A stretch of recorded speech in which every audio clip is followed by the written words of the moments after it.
اب ہم 13ویں باب میں پڑھتے ہیں. اور سمندر کی ریت پر جا کھڑا ہوا، اور میں نے ایک حیوان کو سمندر میں سے نکلتے دیکھا. اس کے 10 سینگ اور 7 سر تھے، اور اس کے سینگوں پر 10 تاج، اور اس کے سروں پر کفر کے نام لکھے ہوئے تھے. اور جو حیوان میں نے دیکھا اس کی شکل تیندوے کی سی تھی، اور پاؤں ریچھ کے سے، اور منہ ببر کا سا. اور اس اژدہا نے اپنی قدرت اور اپنا تخت اور بڑا اختیار اسے دے دیا. اور میں نے اس کے سروں میں سے ایک پر گویا زخم کاری لگا ہوا دیکھا، مگر اس کا زخم کاری اچھا ہو گیا، اور ساری دنیا تعجب کرتی ہوئی اس حیوان کے پیچھے پیچھے ہو لی.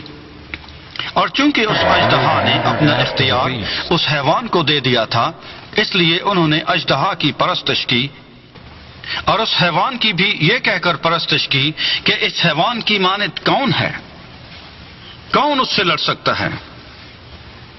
اور بڑے بول بولنے اور کفر بکنے کے لیے اسے ایک منہ دیا گیا، اور اسے 42 مہینے تک کام کرنے کا اختیار دیا گیا. اور اس نے خدا کی نسبت کفر بکنے کے لیے منہ کھولا کہ اس کے نام اور اس کے خیمہ یعنی آسمان کے رہنے والوں کی نسبت کفر بکے. اور اسے یہ اختیار دیا گیا کہ مقدسوں سے لڑے اور ان پر غالب آئے. اور اسے ہر قبیلہ اور امت اور اہل زبان اور قوم پر اختیار دیا گیا. اور زمین کے وہ سب رہنے والے جن کے نام اس برہ کی کتاب حیات میں لکھے نہیں گئے، جو بنا عالم کے وقت سے ذبح ہوا ہے، اس حیوان کی پرستش کریں گے. جس کے کان ہوں وہ سنیں. جس کو قید ہونے والی ہے وہ قید میں پڑے گا. جو کوئی تلوار سے قتل کرے گا وہ ضرور تلوار سے قتل کیا جائے گا. مقدسوں کے صبر اور ایمان کا یہی موقع ہے. پھر میں نے ایک اور حیوان کو زمین میں سے نکلتے ہوئے دیکھا.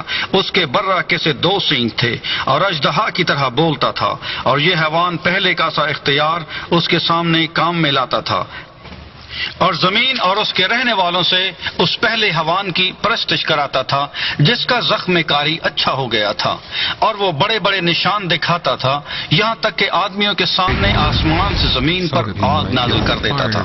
اور زمین کے رہنے والوں کو ان نشانوں کے سبب سے جن کے اس حیوان کے سامنے دکھانے کا اس کو اختیار دیا گیا تھا، اس طرح گمراہ کر دیتا تھا کہ زمین کے رہنے والوں سے کہتا تھا کہ جس حیوان کے تلوار لگی تھی اور وہ زندہ ہو گیا، اس کا بت بناؤ.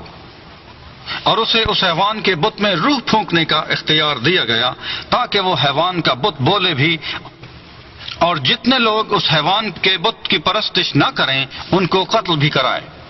اور اس نے سب چھوٹے بڑوں، دولت مندوں اور غریبوں، آزادوں اور غلاموں کے دہنے ہاتھ یا ان کے ماتھے پر ایک ایک چھاپ کرا دی، تاکہ اس کے سوا جس پر نشان یعنی اس حیوان کا نام یا اس کے نام کا عدد ہو، اور کوئی خرید و فروخت نہ کر سکے. حکمت کا یہ موقع ہے، جو سمجھ رکھتا ہے وہ اس حیوان کا عدد گن لے، کیونکہ وہ آدمی کا عدد ہے اور اس کا عدد 666 ہے.